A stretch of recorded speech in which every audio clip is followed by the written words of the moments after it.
9 straight months of falling visitors. 18,000 jobs gone overnight at MGM. In 2025, Las Vegas isn't just raising prices and cutting staff, it's losing its soul as automation and cost of living crises drive longtime residents into recreational vehicles and out of the city for good. What happened to the dream Sin City once promised? Las Vegas once relied on a steady stream of 40 million visitors each year, tourists who filled hotel rooms, restaurants, and casino floors. In 2025, that stream slowed to a trickle. Visitor arrivals fell for 9 straight months, with April alone down more than 5% compared to the previous year. Convention halls sat half empty, while airport passenger counts dropped by thousands. The Strip's biggest employers responded with a single brutal tool: mass layoffs. MGM Resorts cut 18,000 jobs in one day, the city's largest workforce reduction since the pandemic. Resorts World, the Venetian, Fontainebleau, and Treasure Island each followed, letting go of hundreds more. Human resources teams at MGM used algorithmic ranking systems to decide who stayed and who went. Cost per hour, years of service, and adaptability to new roles all calculated in spreadsheets, not conversations.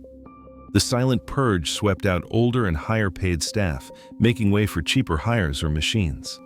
Service workers saw their incomes collapse, with many losing more than 3/4 of their earnings. Food banks and charities reported record demand as former casino employees struggled to pay rent or buy groceries. Unemployment in Las Vegas climbed to 5.9%, higher than any other major U.S. city. For Maria Hernandez, a bartender at MGM for nearly 2 decades, the end came in the form of a generic email. She packed up her locker, taped a farewell note to her coworkers, and joined thousands of others suddenly cut loose from the city they once helped build. Across the Strip, the next wave arrived not with pink slips, but with machines. Self-check-in kiosks now greet guests at most major hotels, quietly erasing the need for front desk staff. Each installation, according to industry data, replaces about 6 full-time jobs per property. TechEdge Solutions, the company behind many of these kiosks, touts faster lines and lower costs. Internal design notes from their lead engineer Kevin Zhou mention compassionate design, but boardroom records show the real priority is labor savings. In the bars, the change is even starker. Robotic arms, polished and precise, mix cocktails 3 times faster than any human. At venues using these systems, bartender positions have shrunk by as much as half. For every robot installed, up to 4 jobs disappear. The machines do not forget recipes, never call in sick, and pour exactly what the algorithm allows. Management points to reduced theft and higher efficiency.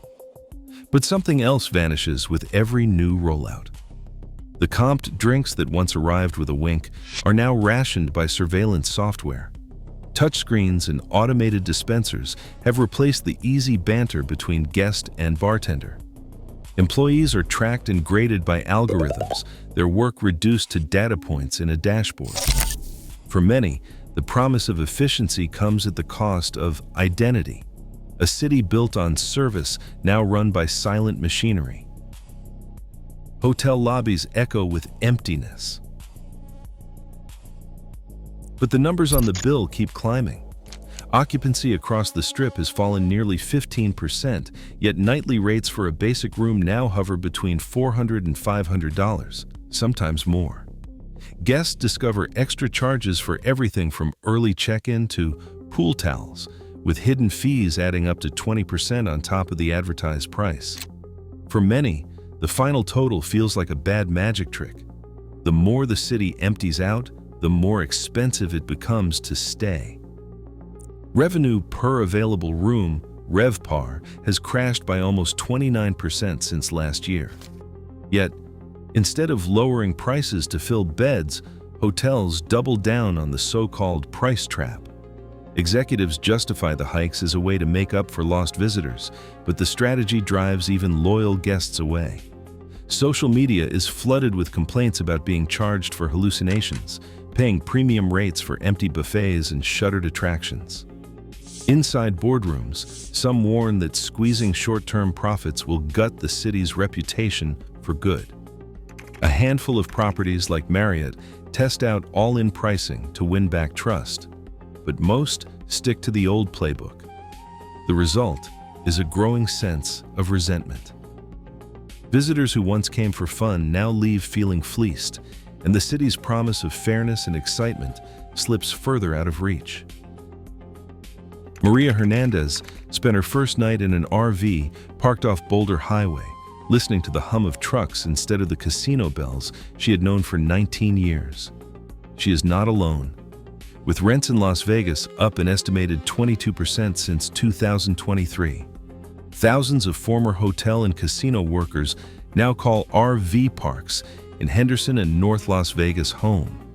Many arrived with little more than a severance check, a suitcase, and the hope that this stop would be temporary. Parking lots fill with battered campers and cars, entire families squeezed into spaces meant for weekend travelers. Elderly retirees, once proud to wear their resort uniforms, now swap advice on generator repairs and cheap groceries. Charities like Goodwill and the Home Depot Foundation scramble to provide emergency housing and retraining, but demand outpaces supply. The fastest-growing group among the city's homeless are those living on wheels, people who just months ago worked the Strip's brightest venues.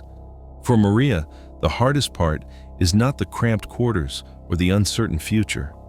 It is the quiet at night and the feeling that the city she helped build has quietly moved on without her. One by one, the lights go out in neighborhoods once packed with casino workers and hotel staff. The so-called layoff loop tightens its grip. Each wave of job cuts means less money spent at local stores, fewer dinners out, and more small businesses closing their doors. As incomes dry up, another round of layoffs follows, feeding a cycle that seems impossible to break. Labor force participation in Las Vegas has dropped from 63.4% in mid-2023 to just under 60% by October 2025, a loss of more than 50,000 working-age residents from the city's economy. Some give up searching for jobs entirely. Others pack up and leave. U-Haul and Penske report a record 16% jump in outbound truck rentals this year, with nearly 40,000 more people moving out than moving in. On weekdays, Greyhound buses fill not with tourists, but with locals holding one-way tickets to Phoenix, Dallas, or Portland. Online, new communities spring up. Reddit are laid off. Las Vegas and Discord servers where people trade job leads, vent their frustrations, and share advice for starting over somewhere else. The mood is raw and honest.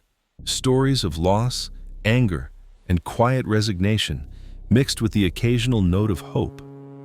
In these digital spaces, the city's hidden exodus is mapped in real time, one post and one goodbye at a time.